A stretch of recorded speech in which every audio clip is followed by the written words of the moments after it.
Today is Algebra 2, Lesson 66.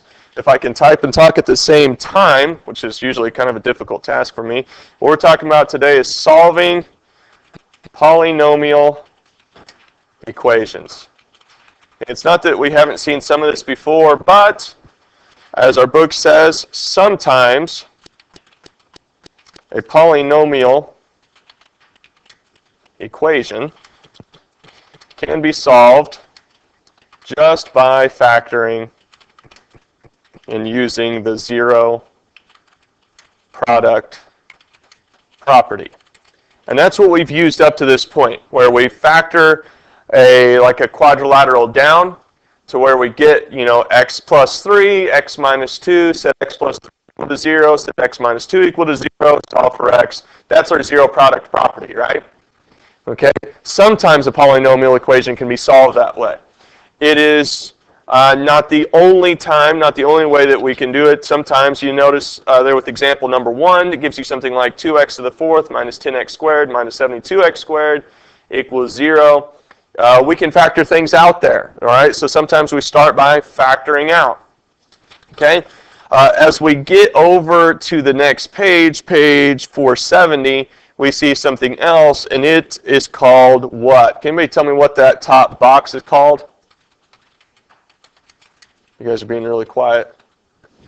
I'm typing it up here for you. What is it?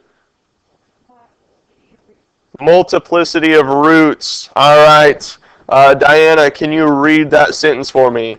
The multiplicity of a root r is a polynomial equation. The number of the times x minus r is the factor of the polynomial. Okay.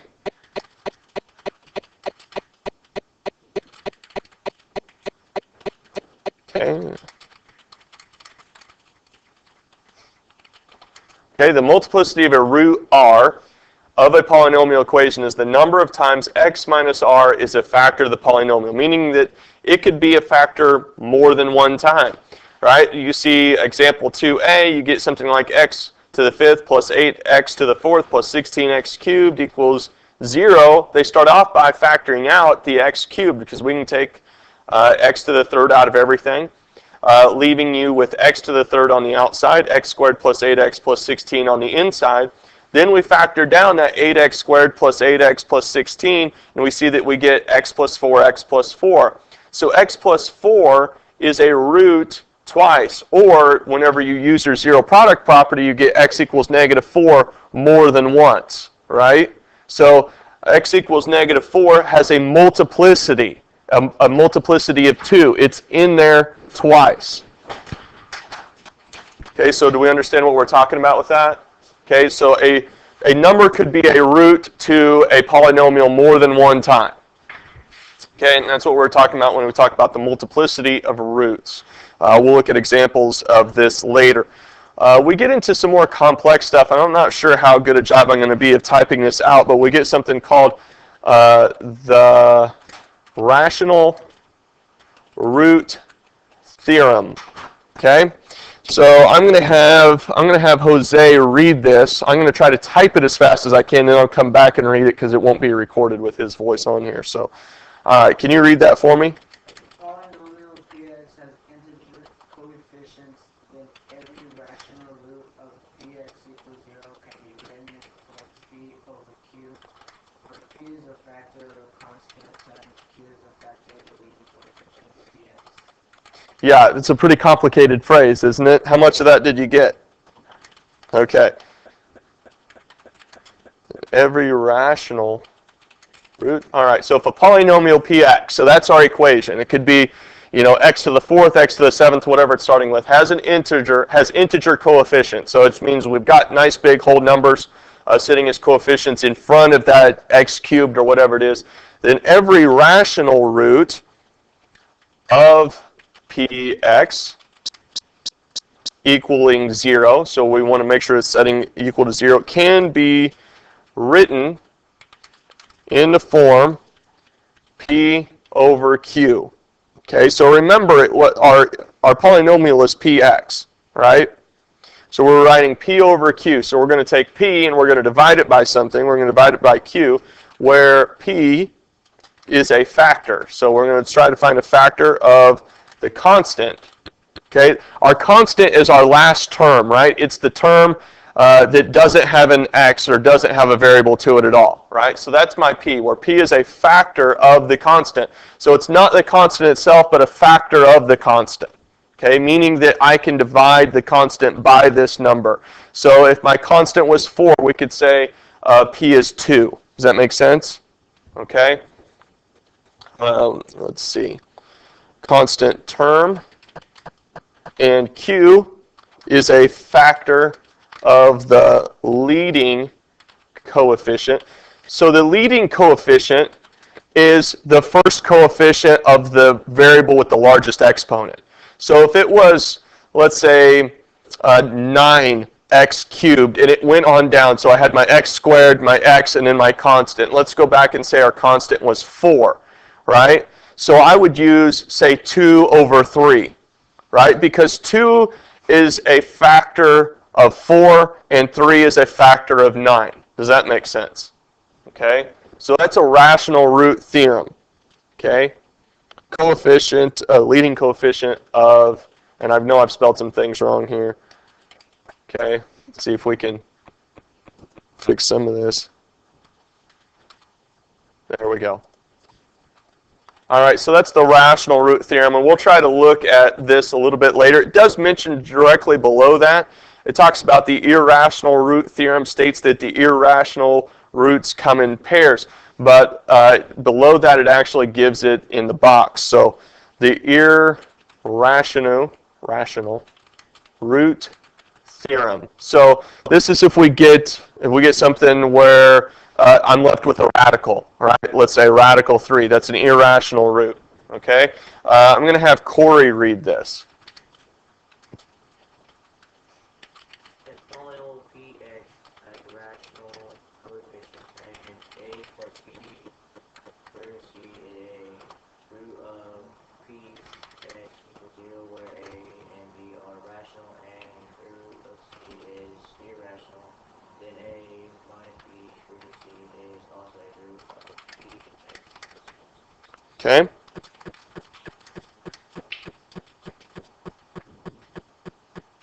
And I'll try to break this down here in a second.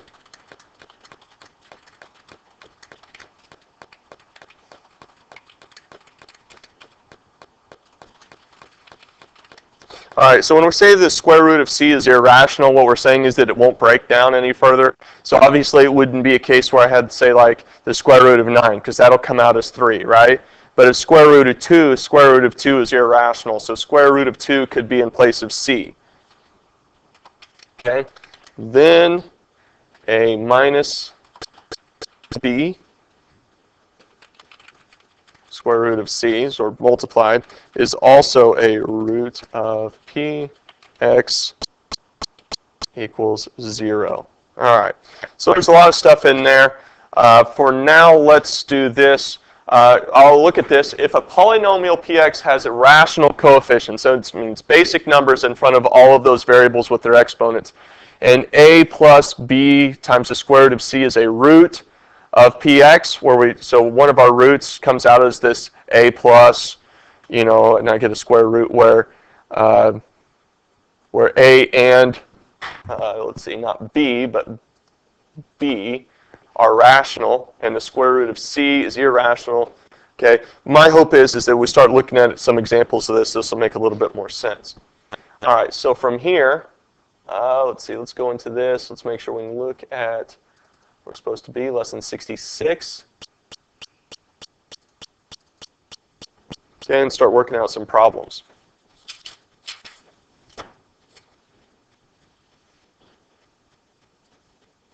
All right, so let's start with like question number 1. Question number 1. Solve negative 3x to the 5th minus 12x to the 4th plus 15x cubed. What's the very first thing I could do with something like this? Take out, okay, so factor, or pull something out, right? What can I take out of every single term? A 3? Let's take out a negative 3. Very good. Negative 3, so let's take out a negative 3. Do you guys have this page pulled up? Okay. I believe it's been sent to you, hasn't it? Okay, so go ahead and pull it up, because what I'm going to do is I'm going to move over, let's see, I'm going to pull up a blank page that we can write on and really work this out. Let's see, let's come over here. Okay, so our question was negative 3x to the 5th minus 12x to the 4th plus 15x cubed equaled 0. So Geneva said that we could take a negative 3 out of everything, right? All right, that means that this x to the 5th would just be x to the 5th, right? It'd be positive, because negative 3 divided by negative 3 is 1. Is there anything else I can take out of every term? X cubed. Very good, Diana. All right, so if I take negative 3x cubed out of negative 3x to the 5th, what am I left with? X squared. Very good. All right, now we want to take negative 12 and divide it by negative 3. What does that give me? Positive 4. And now let's take x cubed out of x to the 4th. What am I left with? Just an x. And let's take 15 divided by negative 3. What am I left with? Negative 5. And do I have an x value there? No. All right, so what I have is this right here. So one thing that we know, whenever I'm left with a coefficient and an x value with an exponent on the outside, this is going to always be equal to 0. Okay? Because if I plug in 0 for x, it causes the whole thing to be 0. Does that make sense? All right. Then I need to factor the rest of this down. So we've got x and x here, correct? What are my signs on the inside? What's that? No, my signs, my operations. Plus and minus. Very good. Plus and minus. All right. What's my plus? You said 1 and 5. Which one is positive? 5 with a negative 1. So my other x values here are what? Negative 5 and 1. So these are my answers right here. 0, negative 5, and 1. Does that make sense? Okay, and we understand where we got the 0 from, right? Okay, hopefully everybody's on board there. Okay. So let's see, I'm going to leave that there. We'll just move on to another page. Let's go back to kind of what we were looking at.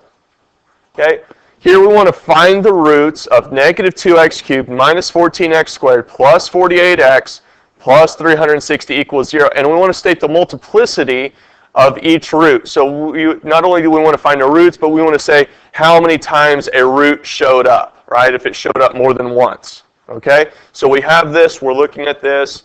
Let's pull up kind of that blank page here and throw this up here.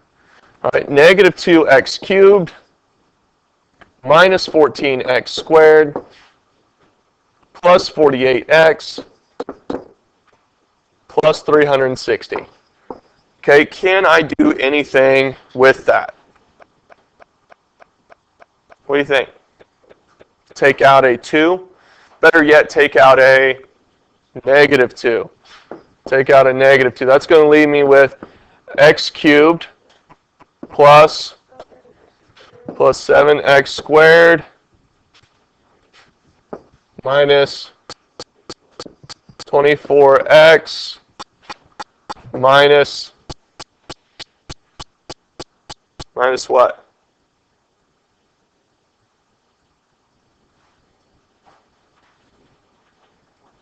Negative 180. Okay? All right. Let's see from here. We want to factor this down. Now, what you could do is you can look at the possible answers that are in here and use synthetic division to divide. Right? If we went, if we tried to solve by grouping, I don't know if we would get there or not. We could take out a negative, I don't know if I took out a negative 2x squared from all of that, if I'd be left with what, x minus 7. And I don't think if I do that there. Can I divide 360 by 48?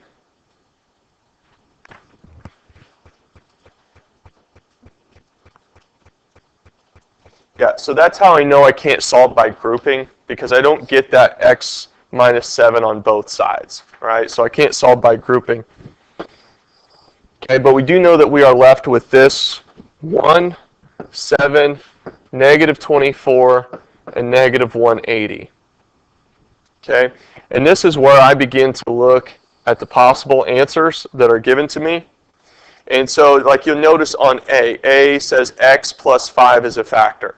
Well, if x plus 5 was a factor, then I could divide this by negative 5, right? Right, I'd bring this 1 down. Negative 5 times 1 is negative 5. All right, that's giving me a positive 2, negative 10. Let's see, negative 34. What is negative 5 times negative 34? If it's positive 180, I'm good. But is it? What's negative 5 times negative 34? 170. So is x plus 5 a factor? No. So I can use synthetic division to test possible answers. Does that make sense? Does everybody remember synthetic division? All right, so x plus 5 doesn't work, but we could try x minus 5, right? Which means I would divide by what? 5. All right, so bring the 1 down. 5 times 1 is 5. Okay, 7 plus 5 is 12. 5 times 12 is that 60. Okay. Let's see, what's negative 24 plus 60? Is that 36? Okay, what's 5 times 36? 180. All right, so we do know this. We do know that x minus 5 is a factor, right? Yes? All right, so what I'm going to do with this is I'm going to make this x squared plus 12x plus 36. Now, can I factor this down the standard way? Right, by doing my parentheses. Right, I'm going to get x plus. What goes in there? 6 and 6. So what I have finally, that all of my factors come out to x minus 5, x plus 6, x plus 6. So the question is, how many times is x minus 5 a factor? All right, so the multiplicity there is 1. All right, how many times is x plus 6 a factor?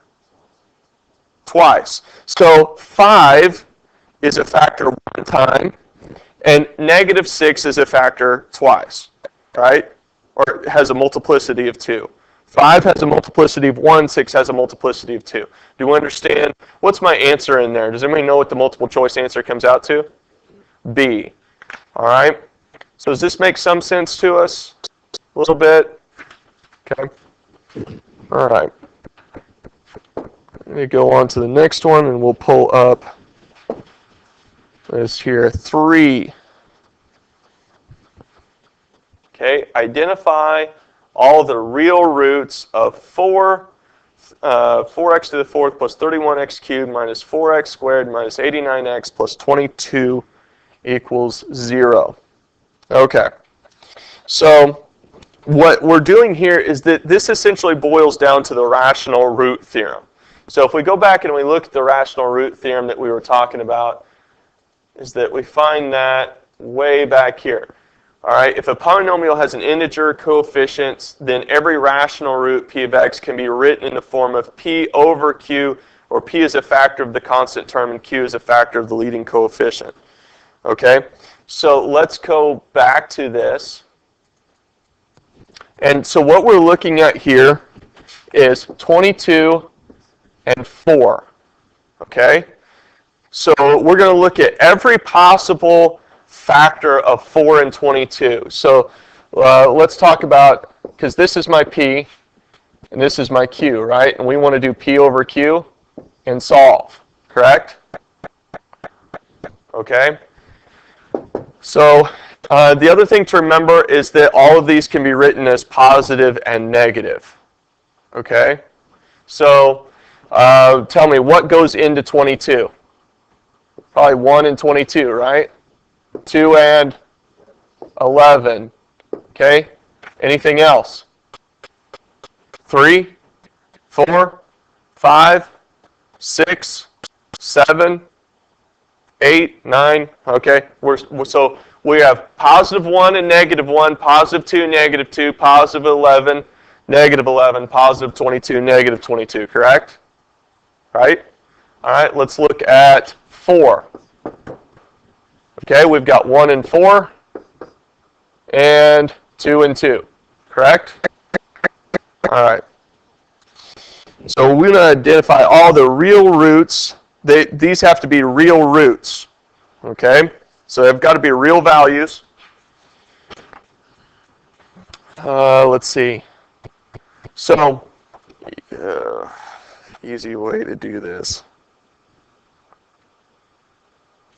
You could go back to the synthetic division way of doing it, but I'm trying to show you the rational root theorem if I can. So our possibilities are, like 1 over 1, 1 over 2, 1 over 4, right? Okay? Then we have positive and negative values for all of that. Okay? Then we'd have 2 over 1, 2 over 2. But you notice where 2 over 1 is 2, but 2 over 2 is 1 again, which we already have here, right? Then we have 2 over 4, but we already have 1 half. All right, so I'm done. I'm done there. Then I have 11 over 1, and I have 11 over 2, right? And I have 11 over 4. Positive and negative values for all of those. Okay? Then we have 22 over 1.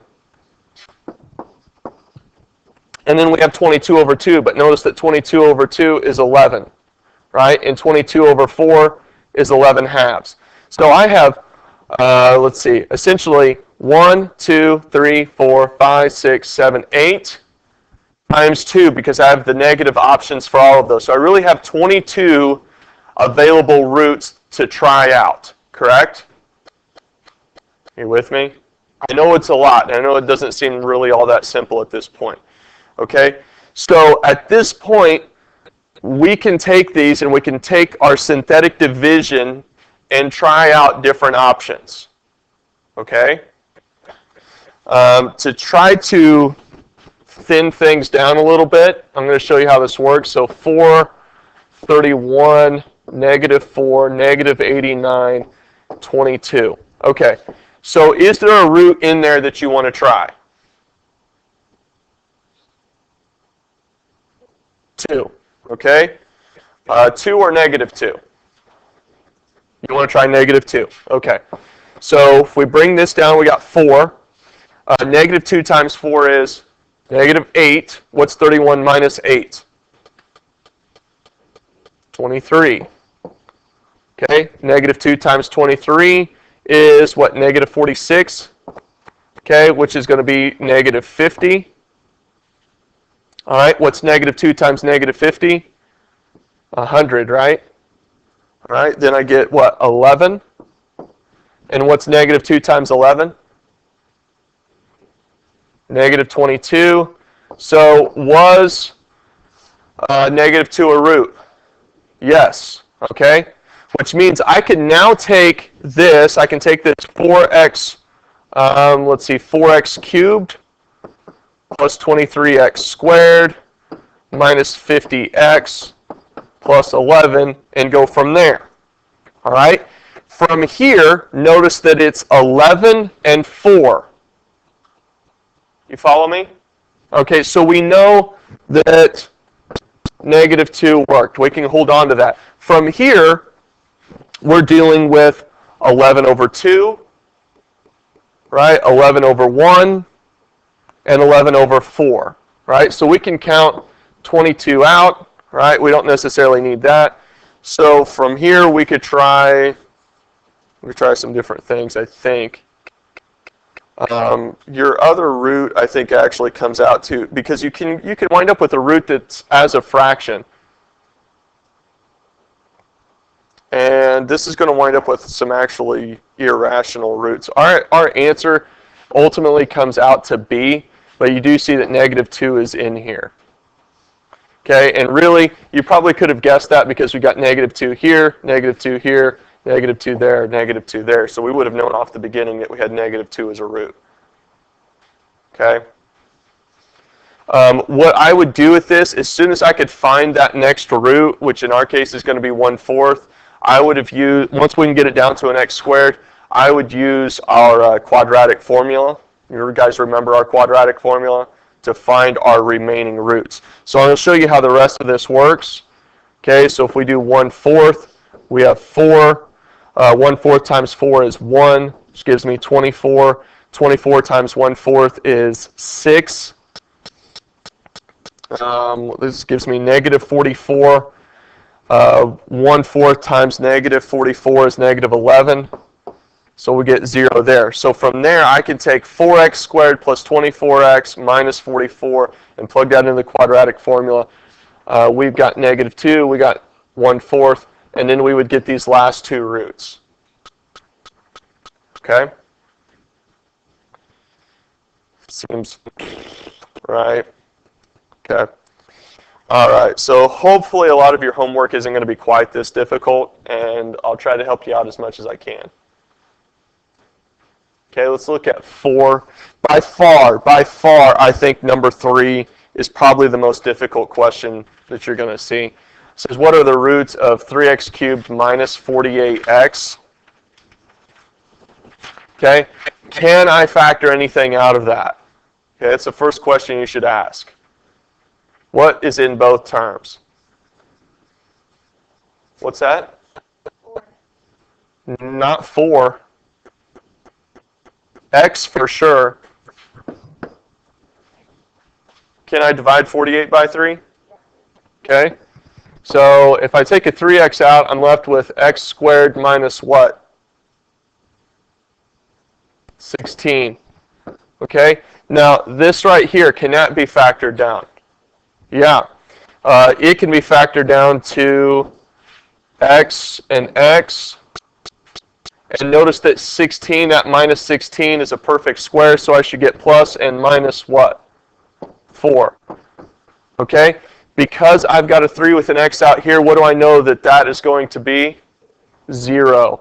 So I've got 0, negative 4, and positive 4 for my roots. Okay? We get A out of that. Was that a little bit easier? A lot easier than number 3? Okay. Number 5, identify all the real roots of x cubed minus 3x squared minus 18x plus 40. Okay. So this is unfortunately a lot like number 3. We're trying to identify all the real roots. So the first thing you do is you look at these coefficients. Okay. Well, the first coefficient is 1. Or negative 1, the other one is 40, right? So if you look at 40, we've got 1 and 40, we've got 2 and 20. 3 won't go into it, will it? What about, we got 4 and 10, 5 and 8, isn't it?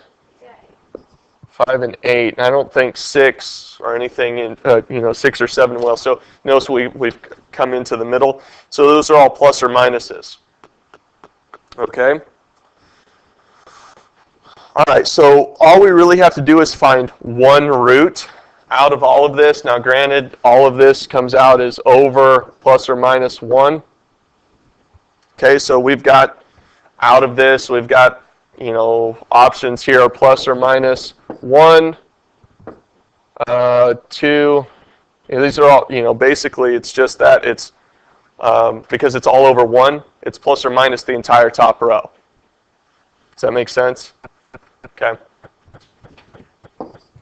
So when we look at this, we've got 1, negative 3, negative 18, and 40.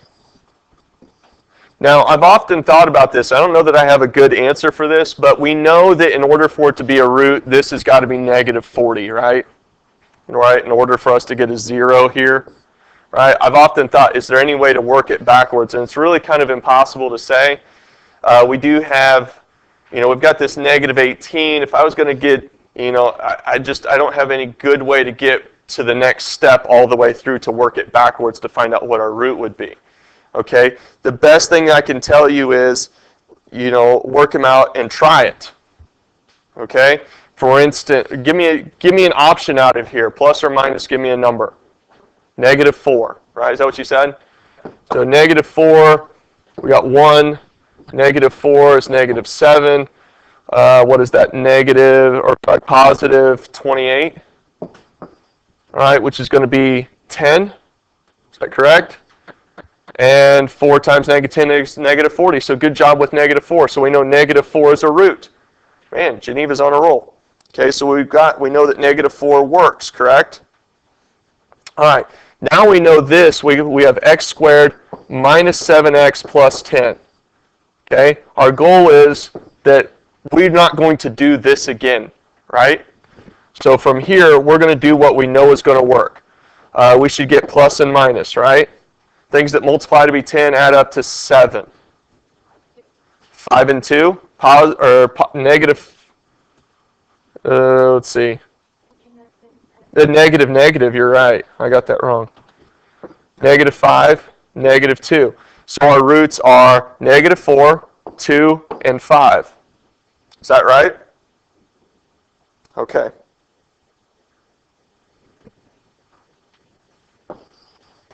All right, good. So there's a little bit of a guess and check to it, and I hate guess and check because I would much rather say, hey, here's the formula. It works every time. Just do it right.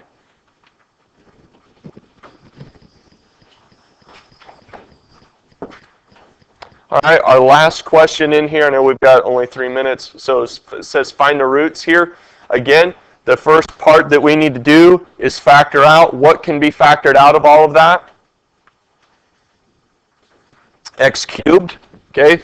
So we've got x cubed on the outside, x squared minus 2x, let's see, minus 2x plus 1, right?